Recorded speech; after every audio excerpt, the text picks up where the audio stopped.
Shalom, shalom, shalom. Call hello, Yahweh Ba'Shem, Mashiach, Yahweh Shai Ba'Shem, Kakadash. Peace and power to the Father of lights and his beloved Son, Yahweh Shai. Peace and power to the throne of King David, and peace and blessings to the sons, daughters, and the elect of Israel. I'm going to continue on with the study of adultery that I've been on for the last 2 installments. This will be the final installment. In this world, or should I say in this country right now, all right,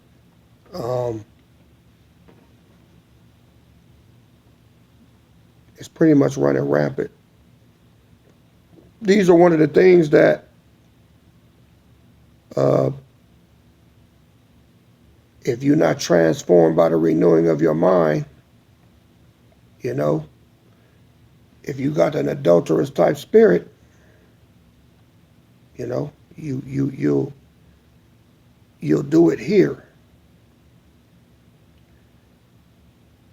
And I'm praying that nobody in this body has had to experience that. Well, all praises.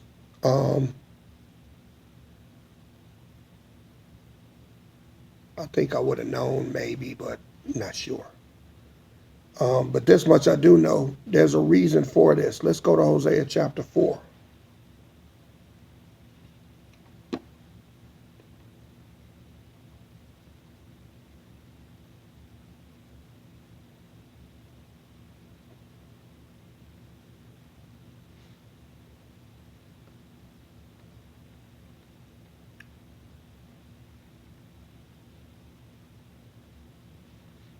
Hosea 4 and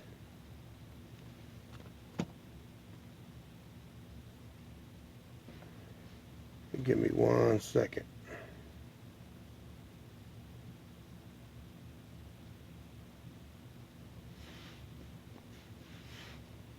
All right. Let's go to Hosea chapter 4.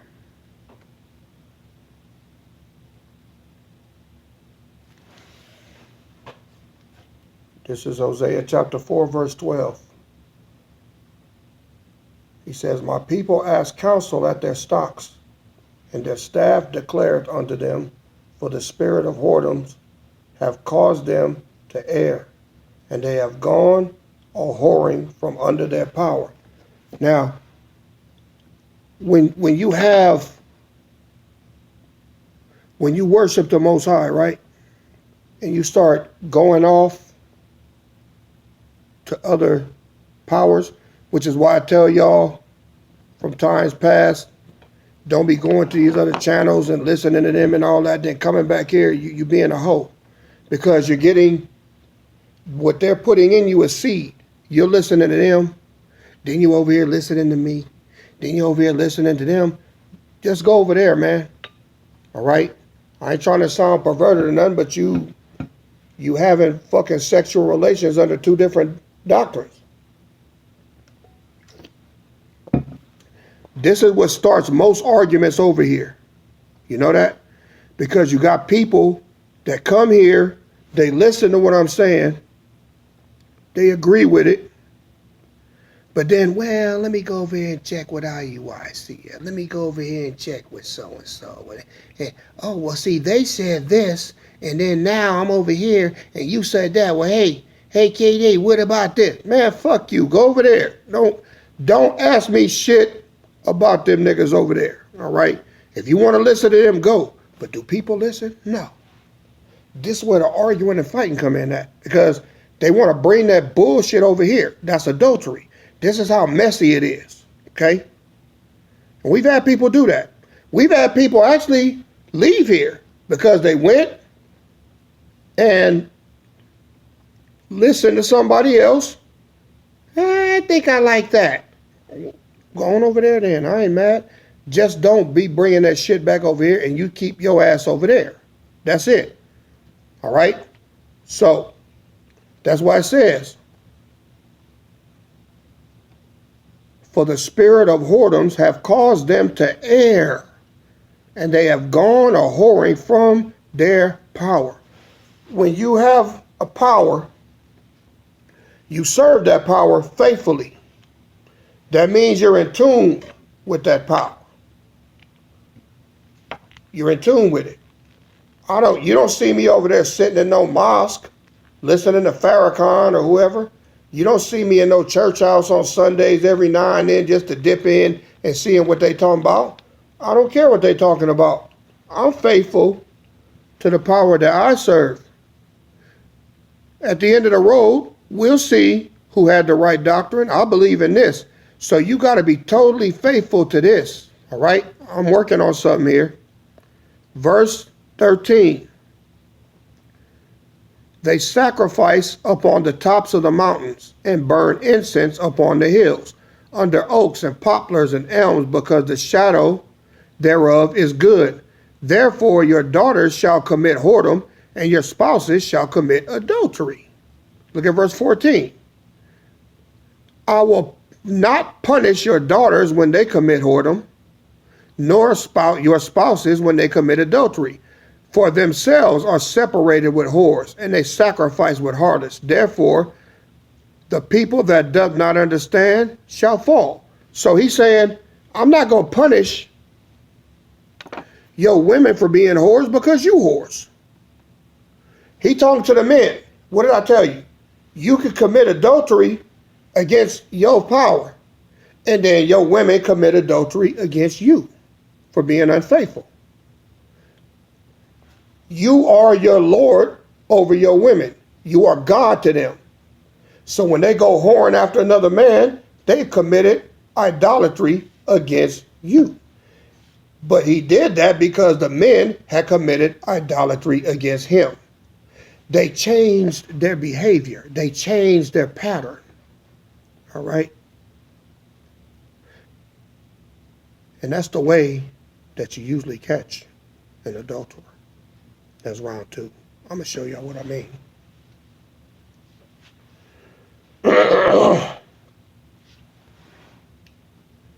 And this is coming from a place of experience. I've experienced this, so, And I've talked to other men, and the story's always the same. Now, when I was going through it, I didn't know what was happening. Right? I got married back in 1997. It was my first marriage, right?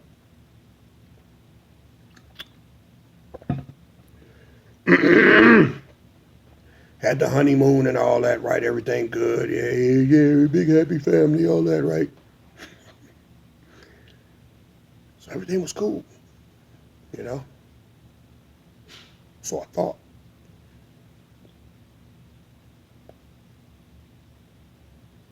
After about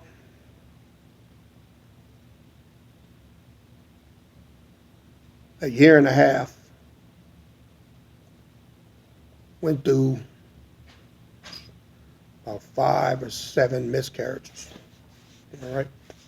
5 or 7. Now, granted, this ain't by no Hebrew standards. This ain't nothing. This is just a woman that I quote unquote fell in love with, got with, and everything. She already contaminated. All right? Already. Because she wasn't a virgin when I got to her. Pretty much nobody in this body is going to get a deal like that right now. This is why the Most High is going to have to revamp and give us brand new bodies to start from scratch. But for right now, those tendencies are still there in some. So for that year and a half, almost 2 years, all right, got pregnant. My son was born. And once everything was settled, see? Oh yeah, I would get the food, come home and hay and all that stuff, and everything was cool, right?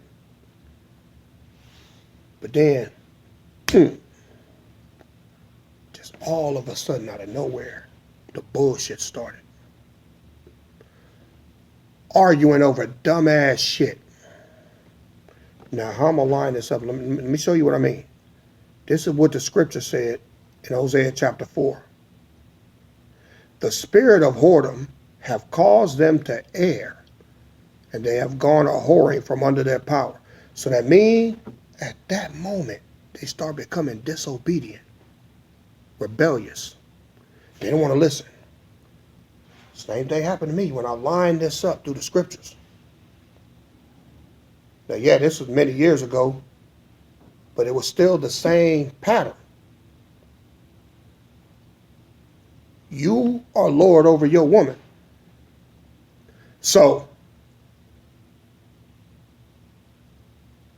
it's disrespectful to the power to go a whoring after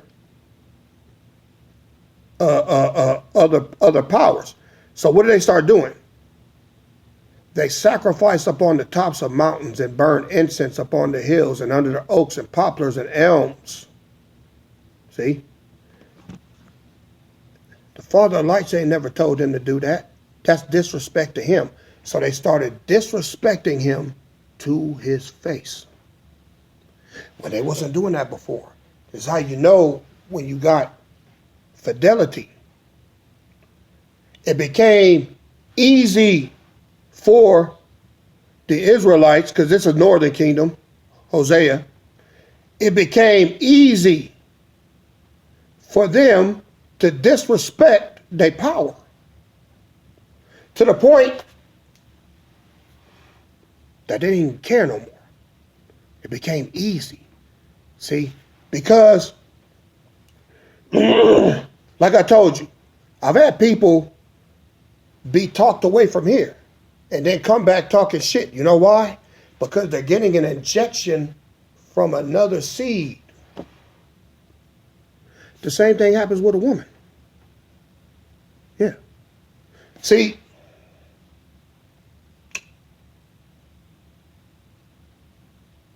I'll use mine, for example, the gorilla, right? Long as it's me and her, it's all right. A little crazy, a little cuckoo for Cocoa Puffs. But she started getting way disrespectful. She started saying shit that she ain't never said before. See? Now, I didn't know back then. I was just a youngster. I didn't know. I couldn't recognize nothing. But the disrespect got vile. Said shit that dropped my jaw. Like, where the fuck did that come from? Fuck you! You ain't shit, nigga! You know why? And it was over small, dumbass shit. And you know why? Because that seed was warring in her against my seed. She fucked around. Now, I didn't find this shit out till after 10 years. A good friend of mine, like my brother, he worked with the man she was fucking with while I'm off at work. But the Most High didn't allow me to learn that until 10 years had passed. Because my mind set back then, I might have killed a bitch. Yeah. I was already 3/4 there anyway. But he kept me from knowing until after 10 years, I'm like, I ain't surprised that bitch did all kind of shit. She paying for it now, though. All praises. But mingled seed is dangerous. And just like a man of the Lord that goes against his power, it's the same thing with a woman. They can't hide it. It's like getting sand and squeezing it, and it starts coming out through your fingers. The harder you squeeze, the harder you try to hide it, the more it comes out. Only problem is, then she'll say it's not sand. See, men are designed to handle more than one woman because he said, be fruitful and multiply. It's just the society that has made it so wicked. A man with more than one wife in a house where it's all love and the children are taken care of, the women help each other, that's what's godly. But you can't really do that here because these women are wicked.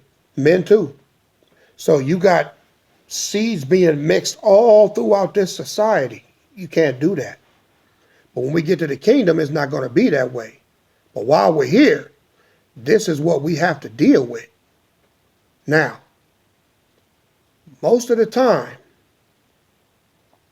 in this society, when a man finds a woman, she's not a virgin. We all know that. Ain't nobody really expecting that. If you do, it's a very rare thing. But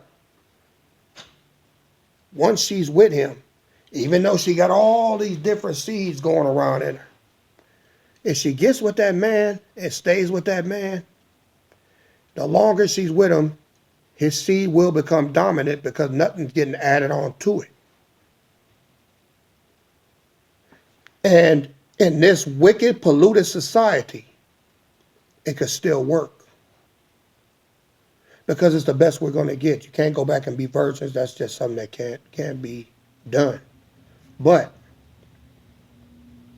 in this society, there have been people that got married at 25, 30, and a woman had some partners before that and everything, and they lived out the rest of their days because she stayed faithful to him. All right? And this ain't somebody that knows no scripture or nothing. It's just human nature. But there's sometimes when even with that, if she's not, then the symptoms are going to be the same ones I'm just showing you here in Hosea chapter 4.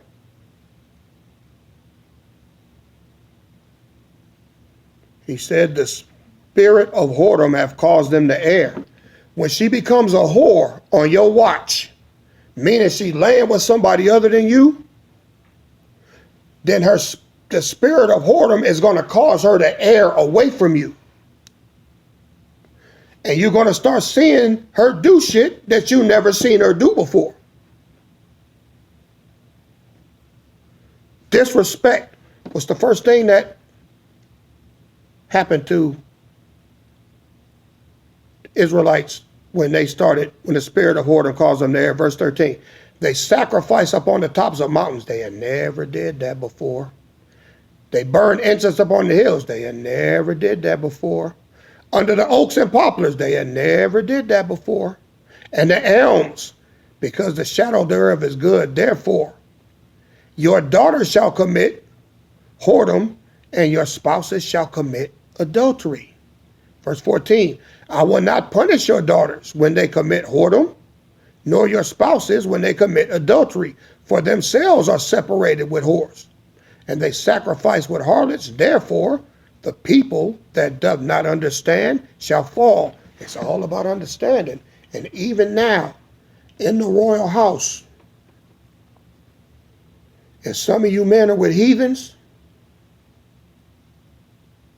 and you've witnessed this, you've witnessed the disrespect, the yelling, shit coming out of the blue, dumbass shit that you just can't explain, leave you scratching your head, there's a chance.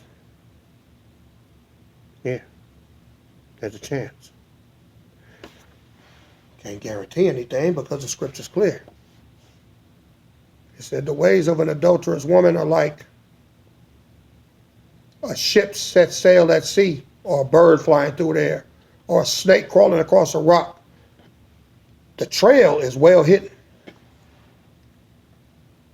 But sometimes it's not hidden good enough. Okay?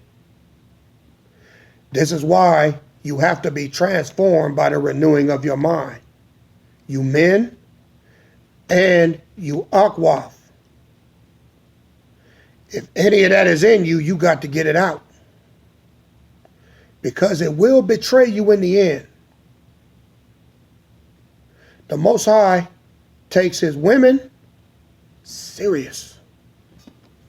1 Timothy 2:15. Let's get it.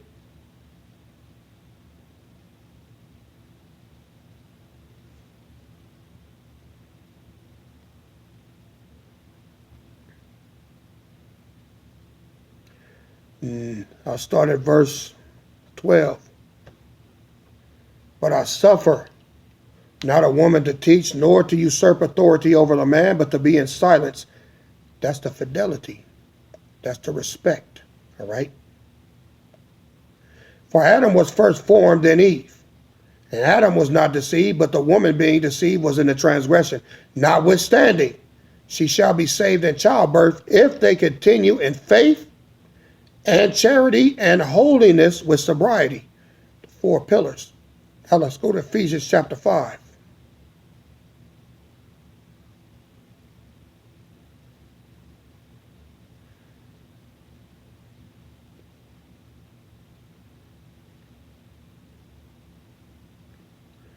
Let no man deceive you with vain words. Ephesians 5 and 6. For because of these things cometh the wrath of the power upon the children of disobedience. Be not ye therefore partakers with them. For ye were sometimes darkness, but now are you light in the Lord. Walk as children of the light. All right? That's a command. If you are a man of the Lord, walk in the light. If you are a woman of the Lord, walk in the light with the 4 pillars. Now,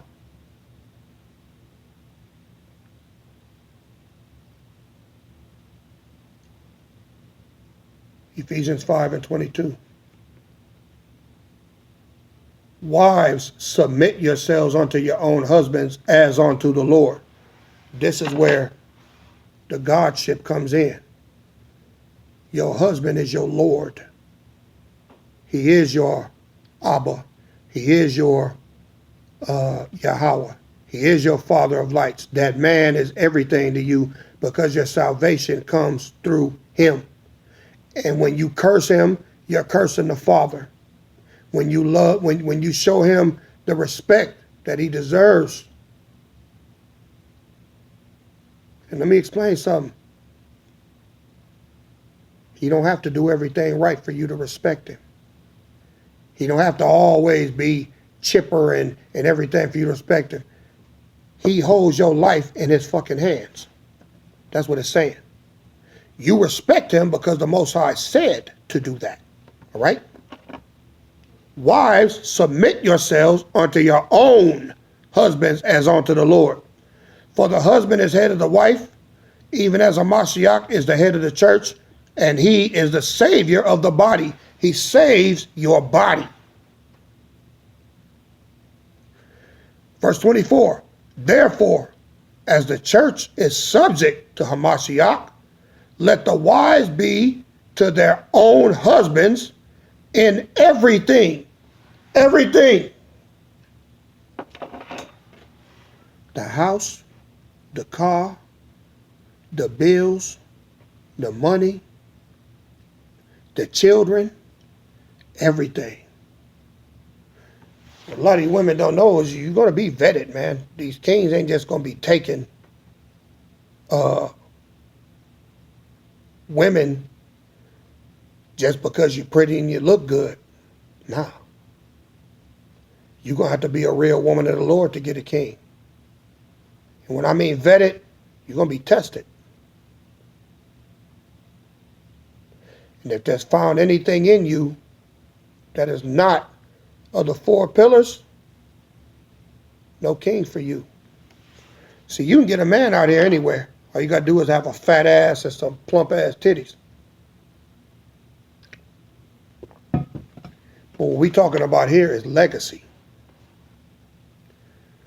What is that king getting? Can he trust you for eternity to bear his children?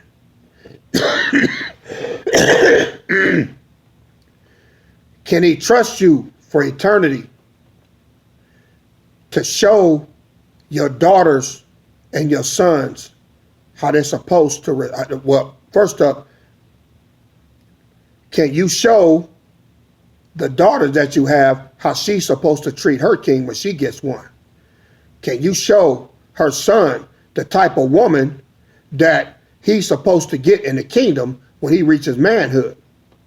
If he see you going off, cussing out your king, this is why young men grow up getting disrespected now. because they don't know the difference. They don't know that that's not supposed to happen. See? And as far as the king is supposed to be over the house, and he's supposed to rule his household well. Now, when it comes to that, coming out of this society, we don't know everything right now. Some men are more effective at running households than others. So they have to grow to a certain point before they can become effective like that. That comes through trial and error. But it's not up to the wife to try to beat the man into submission because you don't feel he doing what the fuck you want him to do. Let me get that.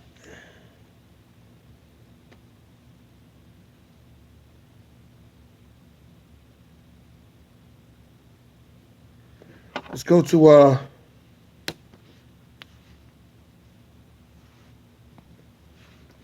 let's go to 1 Peter chapter 3, verse 1.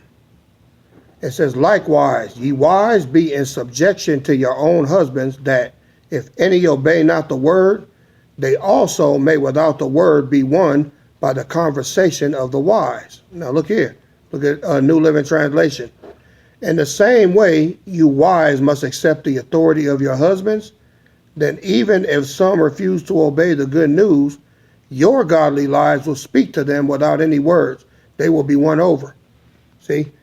So, as a wife, you have a responsibility to show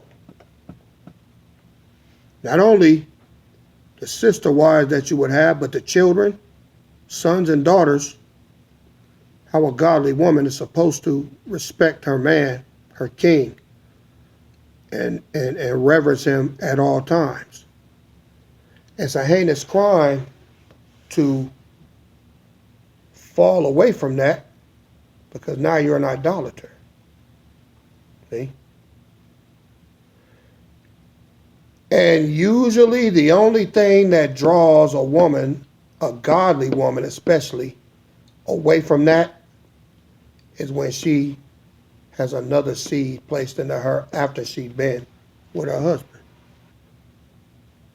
Now, I'm not saying can't nobody have a bad day. Everybody can have a bad day. But when the shit is lingering, see, my shit lingered. It didn't just go away. This bitch, we argued for 4 hours because I left the damn top of the cornflakes open. It wasn't the cornflakes. It was the fact that she had another man that I didn't know about. And she felt that she had an option to go elsewhere now, so I didn't matter anymore. That's the trap. See? Because women can only love one man at a time.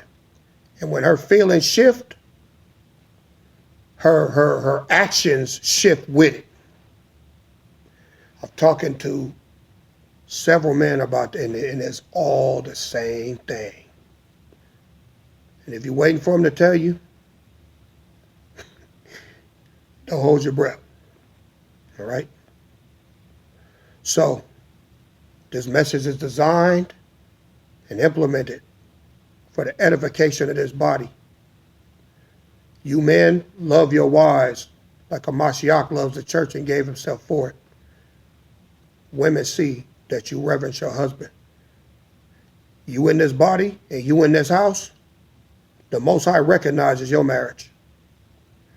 And whatever side of the blade you fall on is where you will be either blessed or cursed and penalized. So remember, nobody gets away in here. All right? All praises to Yahweh B'Shem HaMashiach Yahushai.